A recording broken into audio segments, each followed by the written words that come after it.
The blacks have come out and they've spoken. Not only the blacks, but the whites and different races as well. This black fatigue argument has reached an all new high, and I'm here to air out my grievances. My name is Asa Taylor. Welcome back, or welcome to the Social Grade School. Today we're talking about even blacks are tired of other blacks, or in other words, ninjas are tired of ninjas. Because the reality is, we can't do nothing or get anything done when ninjas run the show. I work for a black-owned company right now, quote unquote. Let me tell you, as far as management goes, it's terrible. As far as personnel goes, it's god-awful. We get no respect, partly because we don't have anybody that commands the respect. I hate to toot my own horn, but I'm one that commands respect when I walk into a room, not just based off how I look, but my actions and what I go through to get ready and prepare for my shift every single day. Now, that's not to say that working for someone else is the end-all be-all. I'm not saying that at all. However, you get respect when you give out respect and you do your job efficiently and effectively. Now, when you talk about this black fatigue argument, when you talk about blacks are tired of other blacks, it's mainly the ninjas that are getting all the heat, and rightfully so. But I want to take into consideration in today's topic, black women, because they're skirting the line. They're getting away scot-free. But black women are not absolved from this conversation. They are touted to be the most educated. They are touted to be so much better than everyone else. However, last year, or this year in April, last month I should say, 106,000 layoffs. This month is probably going to be no different. What are they going to do? 70% of the federal government employs black women. 70%. That's a crazy statistic. Meaning that the federal government, the zaddy government, is funding your lifestyle and your life. And now, when they pulled your whole card, and said, yeah, we don't need you anymore, what are you going to do? You don't have anyone to run back to. No man, no husband, not even your children. Your children hate your guts. Your children don't want anything to do with you. Your children say that you set them up for failure. Just look at YouTube. Look at Instagram. Look at how these men are conducting themselves. These women are conducting themselves. Look at what they're bragging about. When I go and see these things on live TV, because this is literally what it is. Live TV, social media is the new TV nowadays. When I see these things pop up on my feed and on my screen, and I see how they're talking and how they're saying, I'm strong and independent, I don't need any man. Yet they're the least married and the most divorced.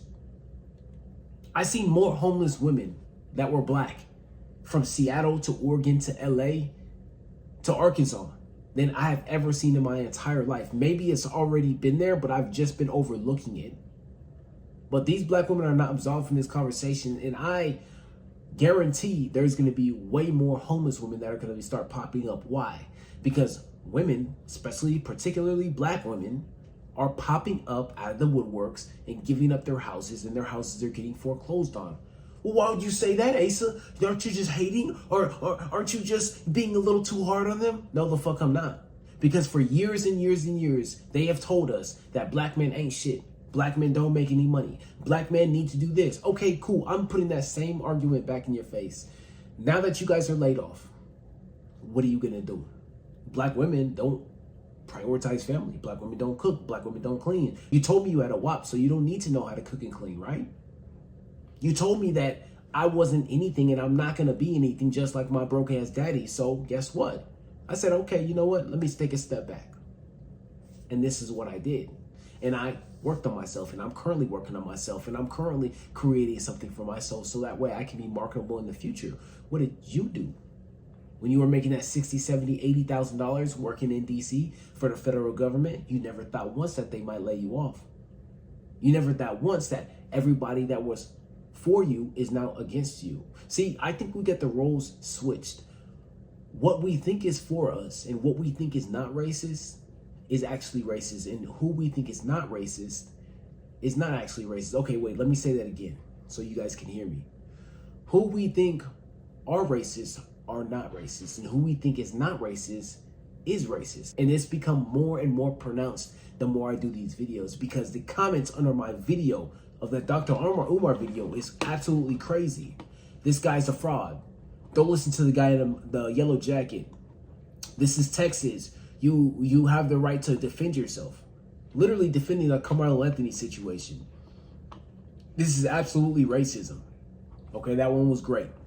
One comment out of 10 that I'm reading right now. I can show you some more.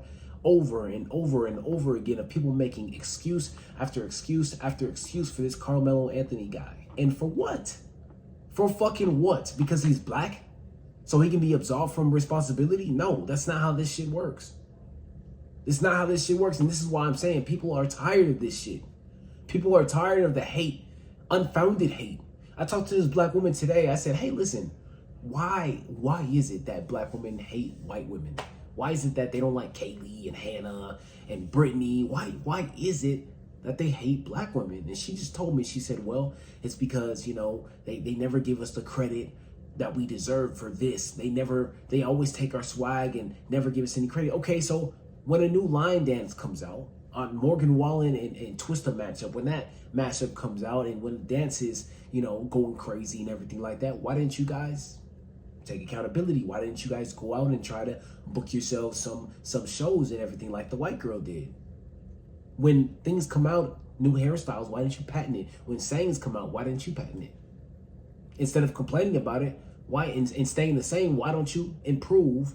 Study to show yourself to improve so that way you can figure out how to do the patent, and then maybe these things won't happen. See, the only reason why stuff gets stolen is because you're not even putting in the work to actually make it yours.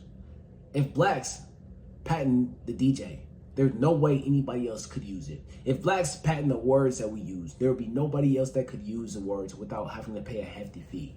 But they don't want to do that. Why? Because it involves way too much work. And the blacks are ran by not a patriarchy, but a matriarchy. And anytime, sorry to go off and deep on here, but I gotta say it. Anytime the world is ran by women, it is destined to fail. So all this victim blaming, all this, he deserves this and he did that. You gotta fucking stop with that. We gotta find a better solution. And your normal and what versus everyone else's normal is two totally different things. And when you realize that fact, that's when you're going to realize that, okay, maybe the way we're growing up is not the right way. Maybe it's not the normal way. Maybe this is something that we can work around to learn a little bit more about X, Y, and Z. I don't know. But a lot of you guys have this visceral hate towards white people, towards Asians, towards Latinos, for no apparent reason at all. What did these people do to you in the first place? Did they do anything to insult your intelligence? No, because half the time, most black people aren't really that smart in the first place. Half the time, if you put a problem and you ask them, what did you do 3 to 5 days ago? They're not going to tell you. Like I mentioned in my video yesterday. Half the time, these people aren't using their brain to their full capacity. Some people are. We have black billionaires. Okay, cool. Shout out to y'all. But they're profiting off black pain. They're profiting off of the drill music. They're profiting off of gang violence. And guess what? They're gentrifying different areas like Brooklyn. They're gentrifying Atlanta. They're gentrifying Arkansas and moving and pushing you guys towards Little Rock, towards North Little Rock, towards Pine Bluff. So you can't touch the rest of Arkansas. Hot Springs is off limits. And the same thing is going to be happening in Houston as well, because the violence in Houston and Dallas is at an all-time high. So guess what they're going to do? Governor Greg Abbott is not going to be playing around with y'all. Governor Greg Abbott is going to say, hey, you know what? I'm tired of this BS as well. At some point, he's going to make a decision that's not going to be in the best interest of blacks. At some point, he's going to say, okay, you know what? We need to make a change, not only just for the good of the nation, but for the good of the state of Texas. And when he does, are you guys going to be prepared? Or are you guys going to bitch, whine, and complain? That's going to be it for the video today. Let me know your thoughts down in the comment section below. Did I miss? Did I hit? Because reality is, look, as I put a bow in this, the excuses need to stop. And white people are going to be pulling their support. Other races are going to be pulling their support from not only you, but me, because of the actions of the many, not because of the actions of the few. Sit on that and let me know what your thoughts. I love you. I appreciate you guys. I'll see you guys later. Peace.